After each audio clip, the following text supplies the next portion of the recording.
Hola, buenas noches a todos. Es un placer estar aquí con ustedes. Muchísimas gracias, Padre, por su tiempo y pues bienvenidos a todos. Les recordamos que como estamos transmitiendo en Facebook en vivo, pueden mandarnos sus comentarios en el transcurso de la plática y al final los vamos a leer. Bienvenido, Padre. Sí, muchas gracias y bueno, mucho gusto nuevamente aquí para compartir alguna cosita que esperemos pueda ser útil. En esta ocasión vamos a hablar sobre la contemplación cristiana que implica sabiduría humana. ¿M? Y bueno, vamos, inicio de una vez, ¿verdad? Porque la palabra contemplación es una palabra que en muchas ocasiones se ha usado como una dimensión de la vida cristiana y de la vida humana, no solamente vida cristiana, y también desde una cierta perspectiva indica la madurez cristiana, ¿verdad? Bueno, entonces nuestro tema es contemplación cristiana y sabiduría humana. Vamos a empezar por aclarar la palabra contemplación. Si yo digo la primera persona del presente, del indicativo del verbo contemplar, digo contemplo, yo contemplo, ¿verdad? Si separamos la palabra con y templo, ¿m? Y le ponemos un artículo, sería con el templo. ¿M? De hecho, la palabra contemplación viene de ahí. Yo contemplo equivale a decir o es una composición de la palabra con el templo. Y bueno, empezando por ahí, podemos empezar a entender lo que es la contemplación. Esta palabra, vamos a decir así, parece tener su origen eh, hace muchos siglos e incluso antes de la era cristiana. ¿M? Y en los templos rupestres hechos en roca, vamos a decir así, las pinturas rupestres son pinturas hechas en roca, sobre todo en la antigüedad. Bueno, pues los templos en los cuales las personas iban para unirse con la divinidad, no estamos hablando en términos cristianos, sino una divinidad, tenían algunos de ellos en el techo, vamos a decir así, como la imagen de las estrellas, el sol, la luna, vamos a decir así como un techo cósmico. ¿No? ¿Por qué señalamos esto? Porque cuando la gente iba al templo, era algo así como colocarse en el lugar donde Dios estaba, ¿sí? Ir a la casa de Dios, vamos a decir así, y desde allí contemplar todo el universo, ¿no? O poder ver todo el universo, desde donde Dios se encuentra. ¿No? Entonces la palabra contemplación tendría como origen o como primer significado, ¿sí? El hecho de ir a colocarse en el lugar donde Dios está, claro, con sus debidas proporciones, ¿verdad? Y desde ahí mirar todo. Por eso podríamos decir que inicialmente la palabra contemplación o el contemplativo no es el que contempla a Dios, también es eso, pero sobre todo es el que contempla desde Dios. ¿Sí? Y en ese sentido también, desde mucho tiempo, y después vamos a ver cómo esto entra en la vida cristiana, ¿verdad? Entonces, la contemplación no es tanto o no se reduce a mirar a Dios, sino mirar todo con los ojos de Dios. De hecho, esta era una frase que antiguamente se usaba y se decía, ¿verdad? ¿Quién es el contemplativo? El que mira con los ojos de Dios. Repito y lo repetiré siempre, con sus debidas proporciones. Bueno, esto, como decía, es en un ámbito antiquísimo, extra cristiano. ¿Cómo es que entra la palabra contemplación en la vida cristiana? Bueno, pues al principio, quienes conocen un poquito de la historia de la iglesia, saben que al inicio algunos se retiraban al desierto para salirse, vamos a decir así, de la mundanidad. ¿No? Se le llamaban anacoretas, ¿verdad? Después se les conoció como padres del desierto, como madres del desierto. Entonces, se iban al desierto para tener una vida más evangélica, retirándose, y así se decía y así a veces se sigue diciendo, retirándose del mundo, entre comillas, entendiendo por mundo la vida mundana. Después, poco a poco, se van haciendo comunidades en el desierto, ¿verdad? Y aparecen los monasterios, los primeros monasterios. Bueno, se considera entonces que en el ámbito cristiano, ya sabemos que el templo no necesariamente es una construcción, ¿sí? Somos piedras vivas, somos el templo de Dios, etcétera. Entonces, en ese contexto de los monjes, la casa de Dios era todo el monasterio, es decir, todas las actividades se hacían desde la perspectiva de Dios o desde la visión de Dios. Y actualmente pues se les conoce así, ¿verdad? Quienes viven en monasterios se les conoce como monjes o religiosos de vida contemplativa. Los que somos de vida activa también debemos ser contemplativos, no como estructura de vida, sino como dimensión humana y cristiana. Pero bueno, estamos entendiendo esta cuestión y entonces toda la vida de los monjes era contemplativa, o sea, todo lo que hacían lo hacían desde la contemplación, es decir, desde la mirada de Dios o con los ojos de Dios, ¿verdad? Entonces, y esto, bueno, sabemos que es en el antiguo Egipto donde nace la vida monacal. Entonces, primera cosita, contemplación indica estar en el lugar donde Dios está, la casa de Dios, y desde ahí percibir todo. Esto aparece ya en el Antiguo Testamento como un grande deseo, ¿sí?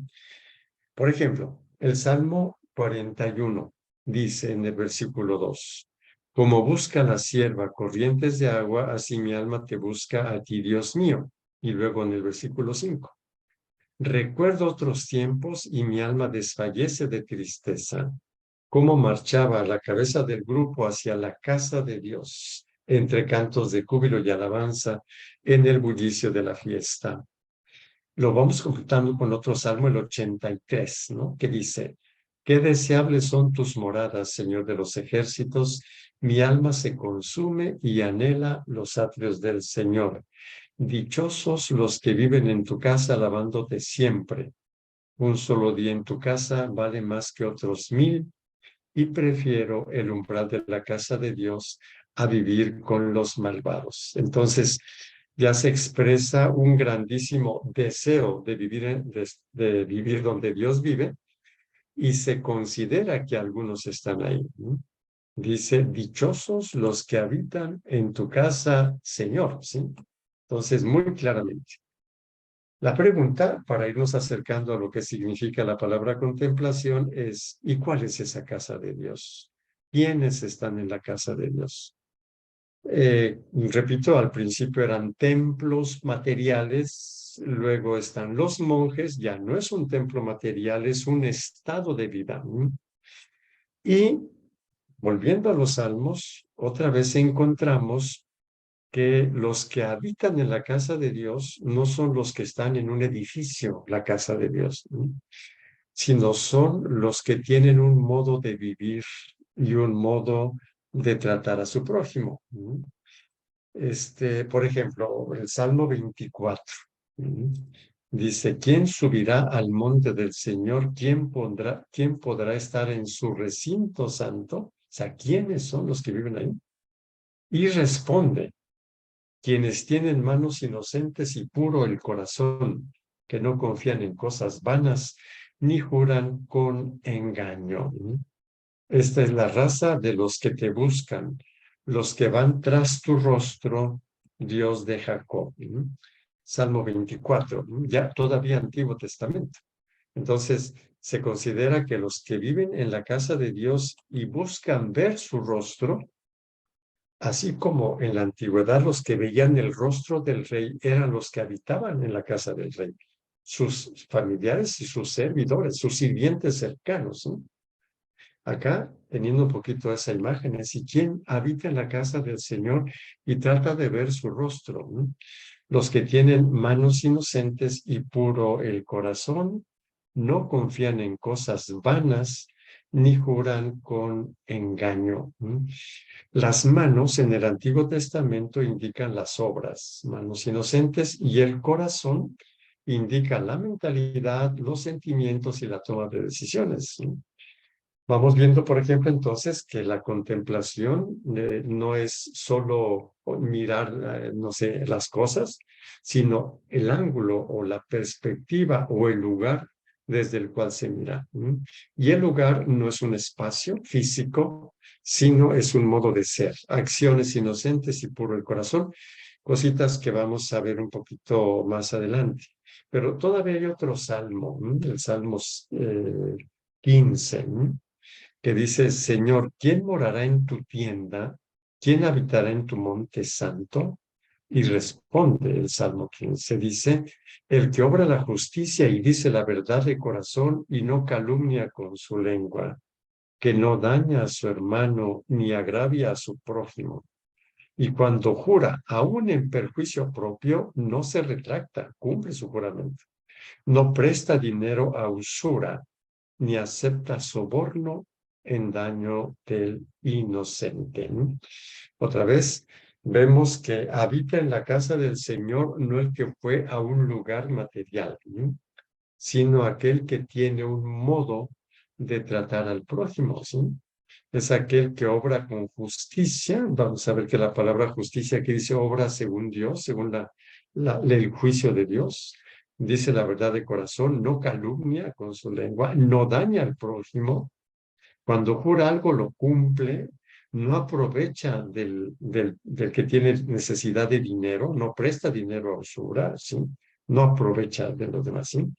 Entonces, la casa de Dios, entonces, y también por lo tanto, la contemplación no es, repito otra vez, no es un lugar espacial, sino una forma de tratar a los demás, ¿sí? Entonces, bueno, esta es la primera cosita. Esta es, digamos, como la definición de la palabra contemplación. Y claro que es lógico que ahora podamos entender por qué la contemplación se considera como el punto de llegada de la vida cristiana. Si la vida cristiana es un camino, ¿verdad?, de santidad, ¿sí? Y la contemplación es como el punto de llegada. No es un punto de llegada estático, ya llegué y me quedé. No, llega, pero es un estado muy, muy dinámico, ¿verdad? Y una cosa muy importante, no se llega de improviso, no se llega sin hacer nada, ¿sí? Hay que hacer un camino o un proceso, poco a poco, que tiene etapas muy precisas, ¿sí? Y de esas etapas nos han hablado muchos santos. San Juan de la Cruz lo dice muy claramente, le llama noches, ¿sí? ¿Qué es lo que purifica? Bueno, o en qué consisten las etapas, qué se purifica de la persona. Se purifica la mente, se purifica la memoria, se purifica la voluntad y se purifican los estados afectivos. Se purifica la mentalidad, quiere decir que la persona ya ve las cosas, las entiende como Dios las entiende, con sus debidas proporciones. Vamos a poner un momentito más algunos ejemplos al respecto, cuando pues ya no solamente nos interesemos por ver esto en términos prácticos, sino también para ver que la contemplación implica sabiduría humana, ¿sí? Entonces, la manera de pensar de las personas, la purificación de la memoria, que es el hecho de que lo que yo he vivido, lo que hemos vivido está en nuestra memoria, memoria cerebral, memoria emocional, etcétera, ¿sí? Lo que tengo en memoria no me condiciona el presente. De hecho, por ejemplo, cuando decimos que una persona tiene un trauma, en realidad es una persona que está gobernada por su memoria, la memoria de algo que a lo mejor le dolió mucho, se sintió dañado, no sé, sí. Y ahí está en memoria. Y esa memoria, si no se sana, va a condicionar la mentalidad, lo primero que dijimos ahora. Y la persona va a tener conductas inadecuadas en el presente. Entonces, San Juan de la Cruz dice, el camino hacia la contemplación supone una purificación de la memoria y la purificación de la voluntad, nuestras decisiones. Aquí la pregunta sería, ¿por qué nosotros a veces, si sabemos que algo nos daña, por qué decidimos hacerlo? Es una decisión, ¿verdad? No sana. La voluntad ahí necesita purificarse. Y la sanación del afecto, sentimientos, etcétera. Cómo ir sanando de la ira, del resentimiento, de la envidia y cosas por el estilo, ¿verdad? Entonces, de lo dicho hasta ahora, diríamos que la contemplación consiste en poder mirar la vida, mirar las cosas desde el ángulo de Dios. Y para poder ir a la casa de Dios y mirar desde Dios, necesitamos cambiar en nosotros muchas cosas, no siempre sencillas, ¿verdad? Y dichas esquemáticamente según las enseñanzas de San Juan de la Cruz. Entonces son cuatro cosas fundamentalmente: el modo de pensar, la memoria, la voluntad y la afectividad, ¿sí? Bueno, quizá en algún momento podamos hablar más ampliamente de cada una de estas cosas. En realidad está en el canal, ¿verdad? Cuando pues tuve ocasión de predicar unos ejercicios espirituales, está desglosado todo lo que acabo de comentar. En este momento, purificación de la mente, la memoria, etcétera, etcétera. Pero continuando con lo que es la contemplación y sobre todo por qué la contemplación nos lleva, la contemplación cristiana nos lleva a una sabiduría humana y viceversa, ¿verdad? Pues bueno, creo que resulta claro que la contemplación es un modo de conocer, ¿sí? La contemplación es una forma, podríamos decir, superior de conocimiento.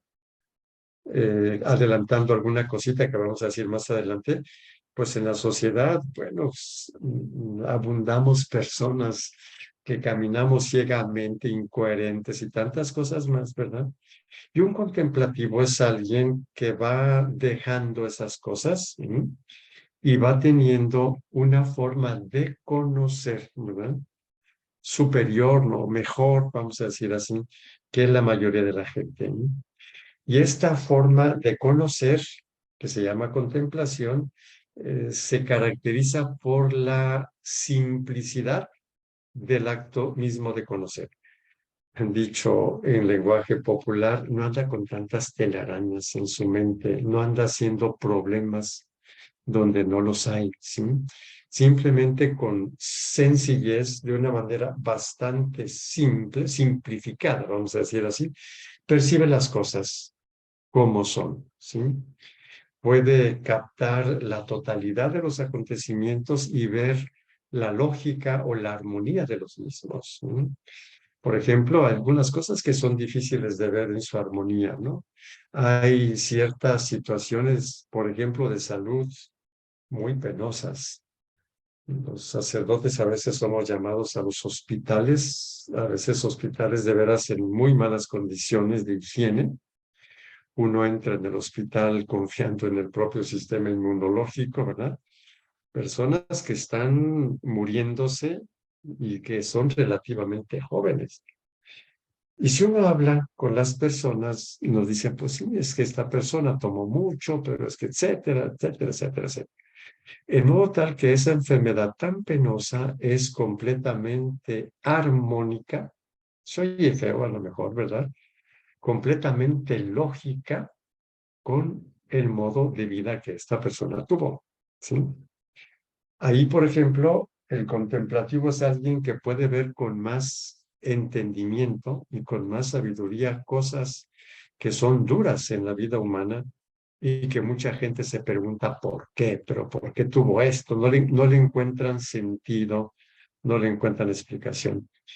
Poco a poquito vamos a ir viendo cómo el contemplativo ve para todos lados, ¿verdad?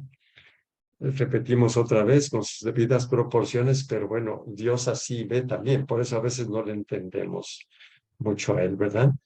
Entonces, digamos que lo que hoy nos interesa de la contemplación relacionado con la sabiduría humana es que se trata de un modo de conocer mucho más amplio, sin tanto cuento, sin tantos vericuetos y telarañas, y de mucha mayor perspectiva, ¿sí?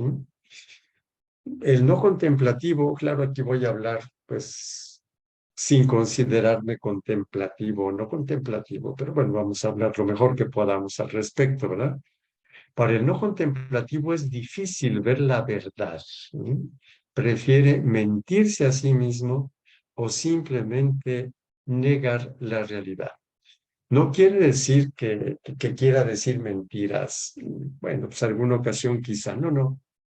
El no contemplativo tiene momentos de honradez y puede ser que diga las cosas muy firmemente y con mucha claridad, ¿verdad?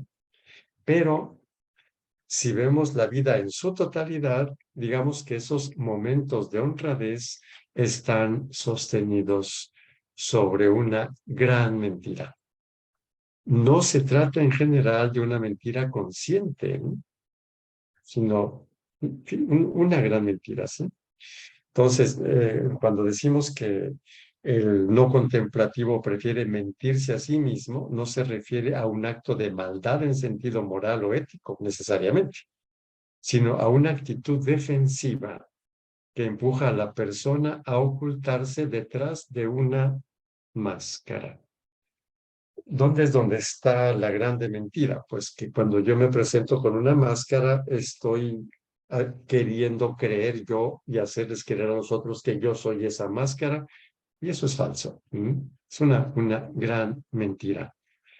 Y este es quizá el reto más grande de nuestro camino hacia la contemplación. El dejar caer toda esa hojarasca, toda esa máscara, ¿verdad? Que oculta nuestra propia verdad. ¿Sí? Y bueno, si queremos ya bajar a ejemplos concretos, ¿verdad? Que son de la vida cotidiana, creo que pudiera ser útil, ¿verdad? Por ejemplo, creer que mi valor como persona depende de mi rol, ¿verdad? Yo soy el jefe o yo soy no sé quién, ¿verdad? El que tiene el título, no sé. Entonces yo valgo. Y si no me lo reconocen, yo digo, ¿qué no sabe usted quién soy yo, con quién estoy hablando y cosas así, ¿sí? Y lo podemos decir con mucha sinceridad, ¿verdad? Pues, oiga, yo soy fulano de tal, ¿sí? Como si mi valor como persona dependiera de eso. Esa es la falsedad, ¿sí? Es decir, se trata de un acto sincero, entre comillas, serio, honrado, ¿verdad?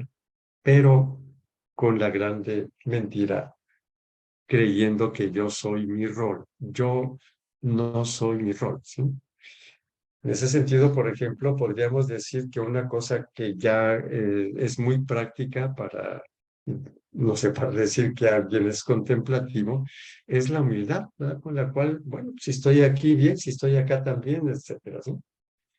El no contemplativo puede ser que eso lo entienda como ser, ¿qué será? De, complejo de inferioridad o quién sabe cuántas cosas. El contemplativo tiene muy claro que su identidad no depende de eso, que él no nació con el título, él no nació con el rol, él no nació con la fama, por ejemplo, que pueda tener. Él no es eso. Como es muy consciente de que él no es eso cuando le tocan su fama, cuando no tienen en cuenta su rol, tan tranquilo, o sea, ¿sí? Muy consciente en lo profundo de su ser de quién es, ¿sí? Quién es él. Otro ejemplo, creer que hay palabras que matan, creer que hay palabras que dan dignidad o que quitan la dignidad. Por ejemplo, que alguien diga que soy un tonto, que alguien diga que soy un perverso, que alguien diga que tengo mala voluntad, que alguien diga que no valgo nada.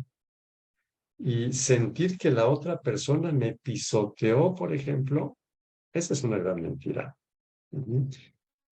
No quiero decir que no nos protejamos, claro que sí, nos protegemos, hay que ser muy inteligentes y sabios, pero la paz interna me va a decir, o la falta de paz, si vivo esa dimensión, no en forma perfecta. Vamos a ver un momentito más adelante que esto no es que sea perfecto, pero bueno, podemos irnos acercando poco a poco, ¿no?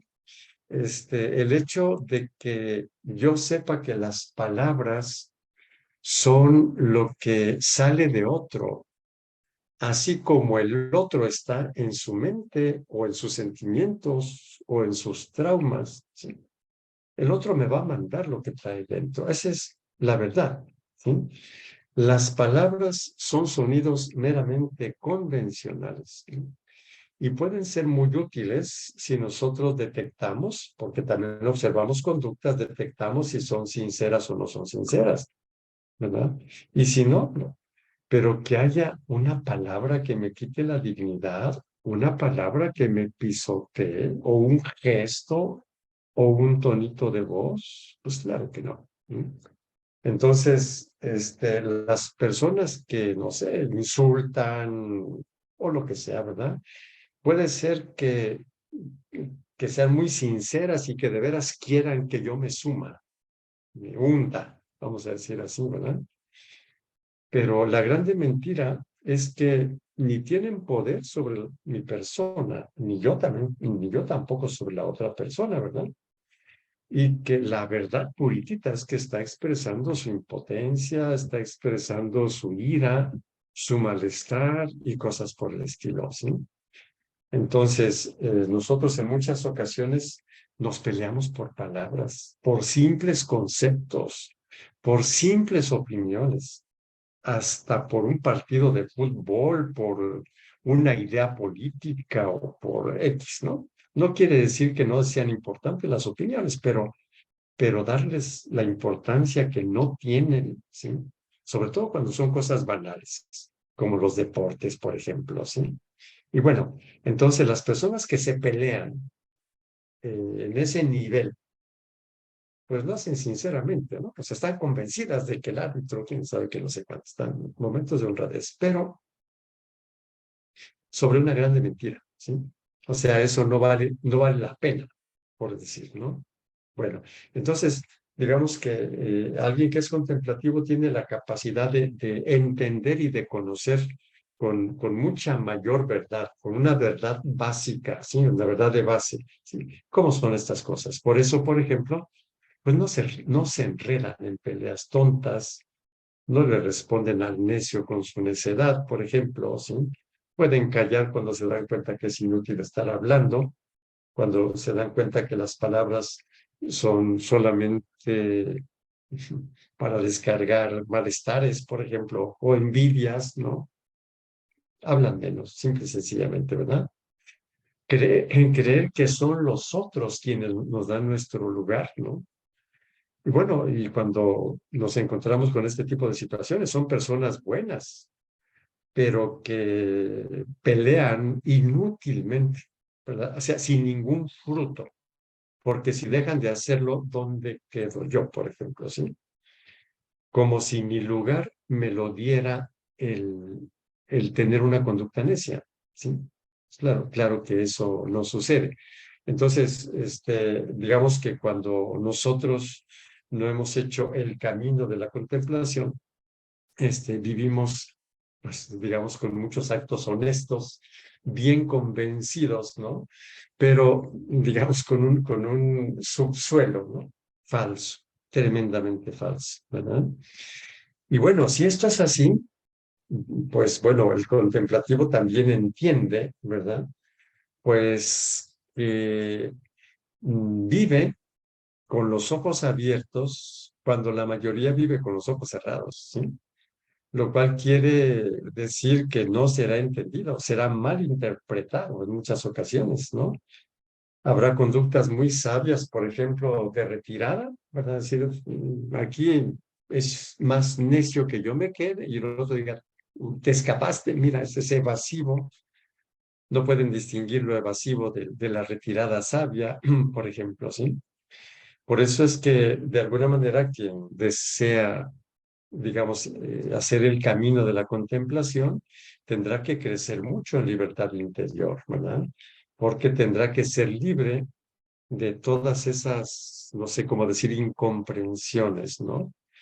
Y claro que si es contemplativo, pues las entiende. O sea, es decir, pues si tengo los ojos abiertos y puedo ver cuando hay personas que se desgastan por cosas inútiles, claro que no puedo pretender que me entiendan. Algo así diría el contemplativo, ¿verdad? Y todo esto, pues lo pueden hacer porque se han quitado las máscaras, las falsas dignidades y cosas por el estilo. Aquí nosotros podríamos colocar dos bienaventuranzas, ¿no? Dichosos los perseguidos, ¿sí? En términos académicos es muy curioso cómo los estudiantes adultos, que uno no sabe cómo es que están haciendo una maestría, por ejemplo, y que tienen un razonamiento de veras, no sé, muy, muy pobre, critican, por ejemplo, libros maravillosos, considerando que el autor está diciendo tonterías, por ejemplo, ¿sí? Yo creo que sí, si esos autores de esos libros, esos autores sabios los escucharan, dirían, pues sí, es inútil, ¿no? O sea, necesitarás, digamos, mejorar tu mente para poder hacer una evaluación un poquito mejor.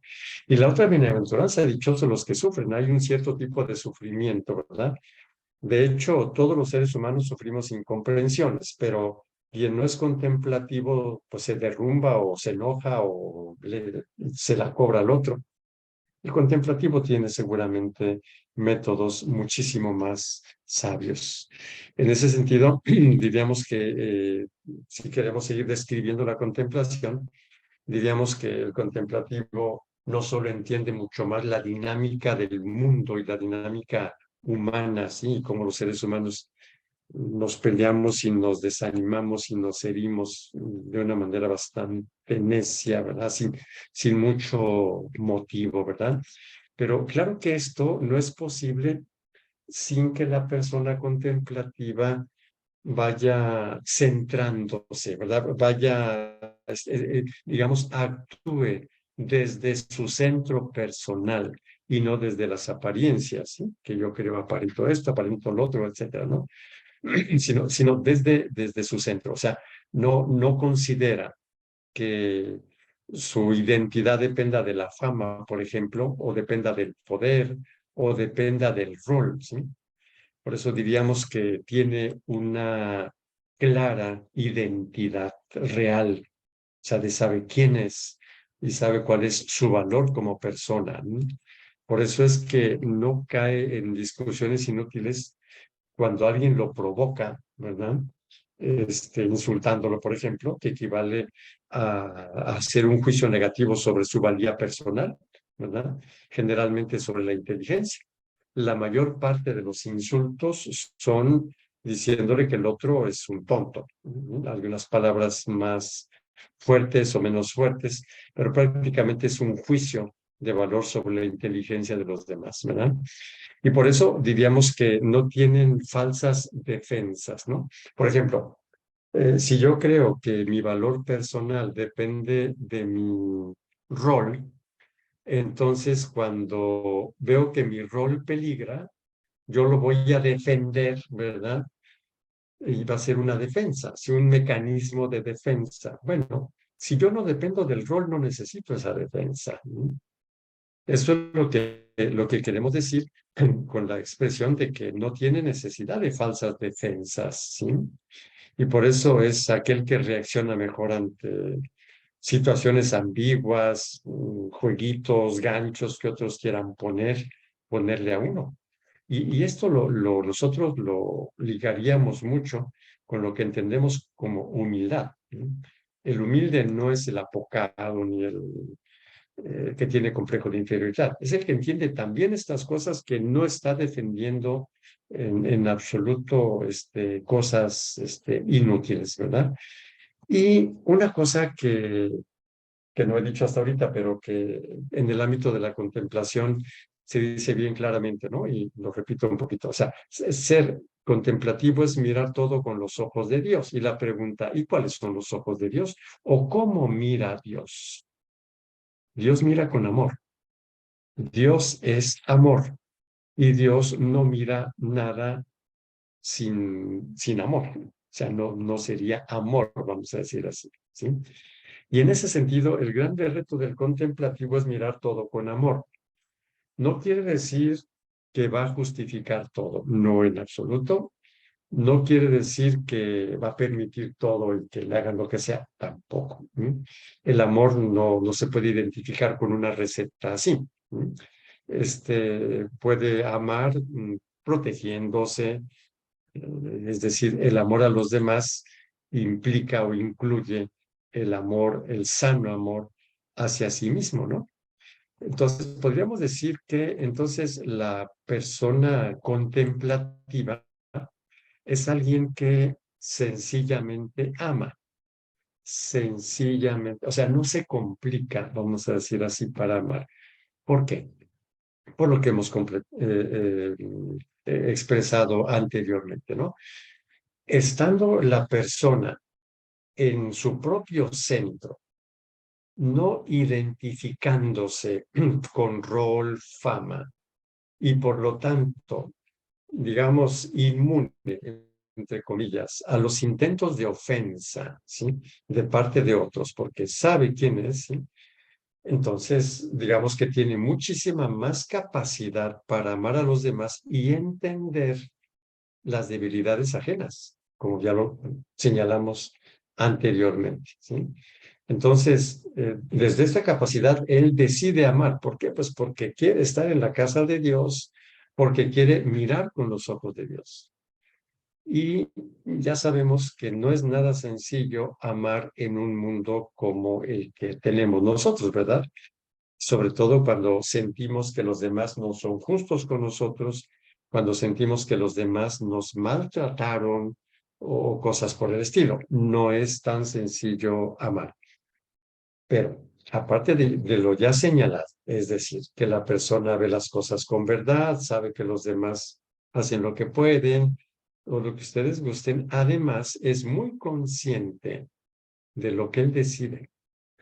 Si yo decido amar, pues, y decido amar sabiendo cómo es la humanidad, si yo decido amar sabiendo cómo son los seres humanos que me rodean, y recibo ingratitud o recibo no sé qué cosas, ¿sí?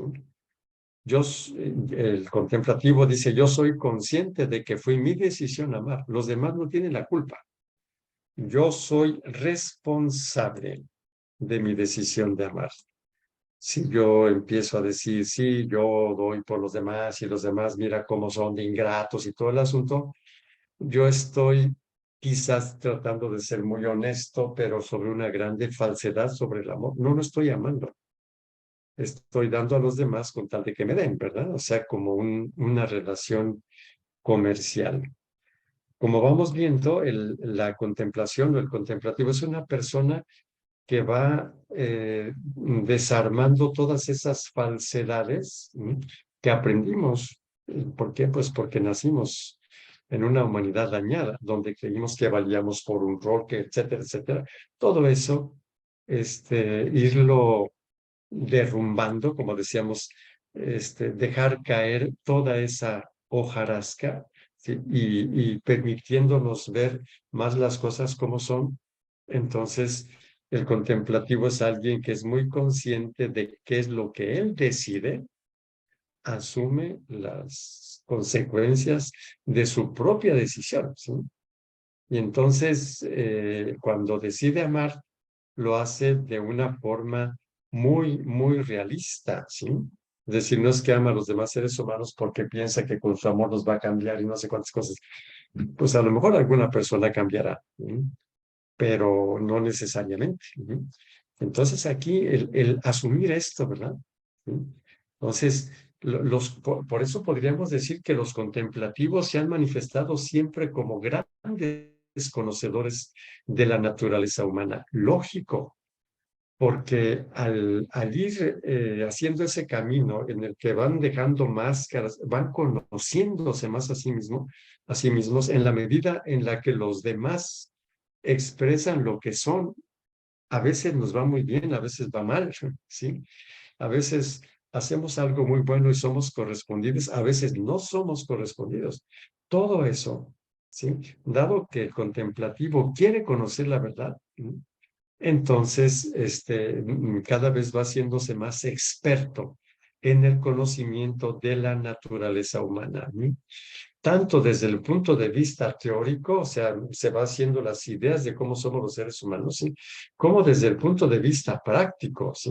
Son autodidactas, van buscando métodos de interacción, ¿sí? No sé si en alguna ocasión podamos ver, por ejemplo, las enseñanzas de Santa Teresita de Niño Jesús, o sea, cómo ella fue encontrando los modos, ¿sí? Y los métodos para ellos, ¿sí? Entonces, podríamos decir que el contemplativo es alguien que cada vez menos se queja. No quiere decir que el mundo marche muy bien, ¿no? Que no se queja. ¿Por qué? Pues porque asume la responsabilidad de sus decisiones. Y entonces, cuando algo sale mal, ¿verdad? Lo revisa, ¿sí? Dice, ok, yo lo decidí y ahora puedo decidir otra cosa distinta, ¿verdad? Porque yo soy el responsable de de lo que me sucede, o sea, de mis decisiones. Dos cositas todavía para terminar. Una, no estamos hablando de gente perfecta. Cuando hablamos de los contemplativos, hablamos de seres humanos con errores, con equivocaciones, ¿verdad? Pero diría dos cosas en relación a la manera como un contemplativo entiende y percibe sus propios límites y sus propios errores, ¿no? Entonces, la primera cosita es que no repite los mismos errores, ¿verdad? Aquí, bueno, volviendo otra vez a ese lenguaje bastante simplón, ¿no? Entre contemplativos y no contemplativos, sabiendo que pues, hay un grandísimo arco de todo esto. Pero bueno, el no contemplativo tiende a repetir errores y otra vez y le pasa y sufre por esto y repite el error y repite el error. Exactamente porque no hace el esfuerzo por ver las cosas, ¿verdad? Mejor lo que en el momento presente le gusta, lo que sea, ¿sí? Y decíamos que el contemplativo, ¿no? El contemplativo es alguien que le interesa ver las cosas como son y verlas con amor. También con amor hacia su propia persona, ¿verdad? En el sentido no egoísta. Entonces, cuando se equivoca, entonces entiende que es humano, así como lo entiende cuando se equivoca el prójimo, cuando perdona, vamos a decir así, ¿verdad? Entonces, y como le interesa la verdad, lo más probable es que vea la forma de no volver a cometer el error, ¿sí? Esta sería una primera diferencia, ¿sí? Importantísima, ¿sí? La segunda, no se considera mejor que los otros, ¿sí? Seguramente tiene muy en cuenta el libro de los Proverbios, allá el libro de los Proverbios, en el capítulo 24, versículo 16, ¿sí? Dice, el justo cae 7 veces al día, pero se levanta, mientras que los impíos sucumben en su desventura, ¿sí? Entonces, y aquí es donde nosotros podríamos decir que no hay contemplación sin humildad, ¿sí? Creer que ser contemplativo es ser perfecto, qué pena, o tener errores y no reconocerlos, también qué pena, ¿verdad? No tiene mala voluntad, son errores, ¿verdad? Que, pues, por nuestra limitación de conocimiento, luego lo repetimos otra vez, la contemplación es mirar con los ojos de Dios con sus debidas proporciones, ¿sí? Es decir, con nuestra limitación de conocimiento. Y el contemplativo, así como lo entienden los otros, también lo entiende en su propia persona. Podríamos decir que es comprensivo con los otros y comprensivo consigo mismo, ¿verdad? Bueno, y todavía una última cosita, y después no sé si hay algún comentario por ahí en Facebook, ustedes verán, ¿verdad? El estado contemplativo es el más dinámico de todos. ¿Qué es lo que queremos decir con esto? Al principio decía que la contemplación es el punto de llegada de la vida cristiana en cuestión, no sé cómo decir, de mejora, algo así. Pero no quiere decir que llegue a ese punto y ya se queda pasivo. No, no es así. El amor siempre encuentra retos diarios. La vida tiene muchísimas cosas y el sentido de la vida es muy rico, ¿sí? Entonces podríamos decir que el estado contemplativo es el más dinámico. O sea, el contemplativo no es alguien que está ahí quieto viendo hacia no sé dónde, ¿verdad? No, ve mucho, es mirar con los ojos de Dios todo, su vida cotidiana, las cosas más comunes, ¿verdad? Desde tener que comer, tener que lavar los trastes, tener que bañarse, etcétera, ¿verdad? Hacer ejercicio, todo esa cuestión, ¿verdad? Pero allí hay siempre mucho que hacer en términos valiosos, vamos a decir así. Hay mucho que amar y mucho que amarse y mucho que superarse. Seguramente los contemplativos, exactamente porque buscaron la verdad. No hay contemplación sin búsqueda, ¿sí? Entonces, han encontrado muchas cosas y hay muchas cosas muy valiosas, ¿no? Quisiera imaginarme el contemplativo que en la mañana se despierta, ¿verdad? Duerme generalmente bien, ¿verdad? Porque durante el día hay muchas cosas que se hacen valiosas y se hacen con gusto, ¿no? Se despierta con gusto porque hay cosas muy valiosas y muy importantes que hacer, ¿no? Bueno, entonces, concluyo señalando, ¿no? Decimos rapidísimamente. Contemplación viene de cum templum, entendiendo por templo la habitación de Dios en términos no materiales, y el contemplativo es aquel que quiere estar donde Dios está para ver las cosas como Dios las ve, con toda la perspectiva, y como Dios ve todo con amor, también quiere ver todo con amor, no con ingenuidad ni mucho menos, ¿sí? Y en esto entra todo lo que está afuera, el ambiente, lo que tiene que encontrar como la propia persona, ambas, ¿sí? Y por eso se considera que la contemplación es la capacidad de conocer las cosas, no aisladas, sino integradas, ¿verdad? Y aquí es donde va desenmascarando las creencias falsas, ¿verdad?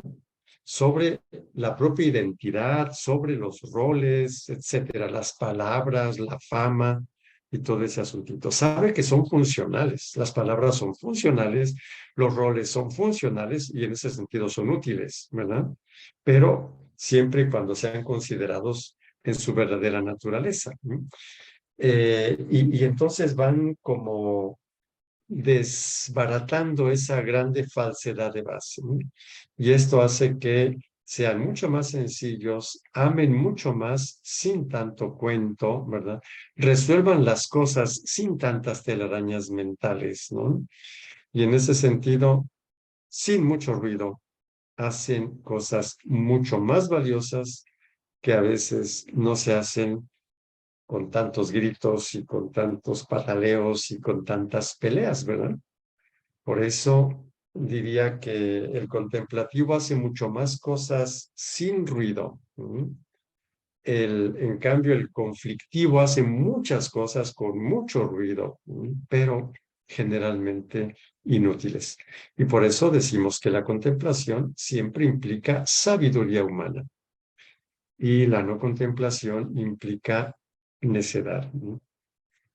No sé qué tanta claridad haya podido expresar sobre este tema, ¿verdad? Ya me dirán ustedes, ¿no? Si hay alguna pregunta o lo que sea de esta o de otras, ¿verdad? Yo concluyo y escucho si es que hay por ahí algo. Muy bien, padre. Le voy a recibimos algunos mensajes en nuestro canal de YouTube del video de la nueva era desde el proceso de conversión del padre Berlain. María Augusta Córdoba Andrade dice, por las personas que hablan tan ambiguamente es que hay tantos católicos confundidos. Sí, sobre esto, bueno, es una frase un poco genérica y no sé si me la dice a mí, voy a tomarla como que me la dice a mí, ¿verdad? Sí, claro.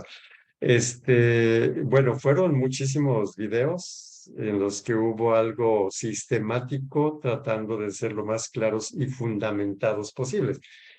Me gustaría tener claridad sobre qué cosas fueron ambiguas, ¿verdad? O sea, no sé a qué argumento o qué cosa, ¿verdad? Lo ignoro, pero pues si me puede decir claramente qué cosa quedó ambigua, yo podré responder con muchísimo gusto. Gracias, padre. Igual eso se lo mando por mensaje como respuesta. Ok, Eh, muy bien. Azucena Pedraza, en Retos Psicológicos y Espirituales del Estrés, dice: gracias por estas aportaciones tan valiosas y por regalarnos temas tan necesarios en nuestro diario vivir. Gracias, padre Valderas, y gracias, a lo mejor está por llegar. Eh, María de la Paz Gutiérrez Campos, en Emociones Positivas, Perspectiva Psicológica y Espiritual, nos dice: gracias, padre, usted hace muchos años atrás me ayudó a entenderme y entender la personalidad de las personas que están cerca de mí, y eso me ayudó mucho. Gracias. Usted es mi referencia para sentirme más tranquila y menos confundida. Muchas gracias. Bueno, pues muy amable. Gracias por el recuerdo. Ujú. Sí, muchas gracias. Ruby Ramos, en nuestra página de Facebook, dice: gracias por la sabiduría que nos comparte. Laura Herrera dice: cómo quisiera ser contemplativa, pero en medio del mundo. Me encanta leer a esos místicos que nos han dejado un legado de sabiduría. Sí, yo creo que puede serlo. Claro, sí puede, claro que puede ser y es lo ideal, ser contemplativa en medio del mundo. Perfecto, eso me parece muy bien.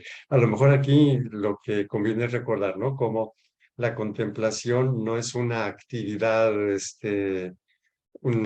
algo que se hace, sino es una manera de mirar, ¿no? Ujú. Claro, en medio del mundo, claro que sí. Bien, Gracias. padre. Marichi Herrera dice: buenas noches y muchas gracias por tantos beneficios que recibimos de su parte. Pues bueno, pues muchas gracias. Y Eh, bueno, pues Y creo que ya es es todo, padre, es lo que, los comentarios que tenemos.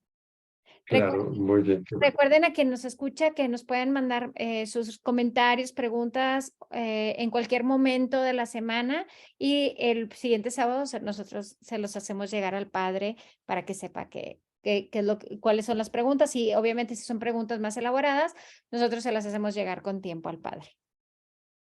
Muy bien, pues muchísimas gracias y vamos adelante. El tema de hoy puede ser que nos lleve a otro tema, ¿verdad? Que Ujú. va a ser la responsabilidad de usar la propia mente. Sí, somos responsables de usar la propia mente. Probablemente por ahí vaya la siguiente reflexión, ¿verdad? Ujú. Y Muy bien. pues muchísimas gracias y pues seguiremos Dios mediante Sí, en comunicación. de hecho, Javi me había mandado una pregunta, padre, pero no la encuentro. A Luego, ver, como sí, quiera, adelante. cuando la encuentre se la mando. Es que ahorita no, déjeme, le pongo pregunta. Dice, ay, que te dejé la semana pasada. Bueno, cuando la encuentre se la mando, padre, y disculpe, porque me la mandó hace 2 semanas Mm, y ya no la encuentro. Perfecto. Sí, Sí, muy bien. Ahí le pedimos un poquito de paciencia y claro, sí, con muchísimo gusto la siguiente vez, ¿verdad? claro Ok. que sí. Muchísimas Bueno, gracias a todos, que pasen buenas noches y pues muchas gracias en verdad. Si tienen algún comentario, se los hacemos llegar. Ah, ya padre, ya la encontré. Dice ok, Javi: perfecto. padre Octavio, ¿algún tip o recomendación práctica para cuando llega el estrés poder enfrentarlo con serenidad? O bien, ¿cómo ser más positivos, más controlados cuando llega todo este tipo de situaciones no buenas? Estrés, depresión, o sea, no buenas, de estrés o depresión. ¿Cómo Sí, yo enfrentarlo? diría dos cositas, claro, yo diría dos cositas y también me da motivo un poquito para el siguiente tema sobre la mente, ¿verdad? Yo diría dos cositas. La primera sería ideal poder ver cómo llegan esos momentos, ¿sí? Es decir, generalmente nosotros nos estresamos por una serie de cosas, ¿no? Ujú. Entonces, sería interesante ver esa serie de cosas porque lo ideal es que nosotros decimos, ok, yo ya sé que cuando va pasando esto y yo reacciono así y luego le doy más duro y todo el asunto, voy a llegar a esto. Entonces sería modificar alguna de estas cosas. Esta modificación solo es posible si yo tengo conciencia de cómo se llegó a eso, ¿verdad? Entonces la primera cosita sería esa. La segunda, que porque a lo mejor esto no siempre es posible, ¿verdad? cuando nosotros modificamos el patrón fisiológico, o sea, ¿sí? Cuando suelto el asunto, ¿sí? Que requiere ejercicio, requiere, o sea, no a la primera sale, pues sí.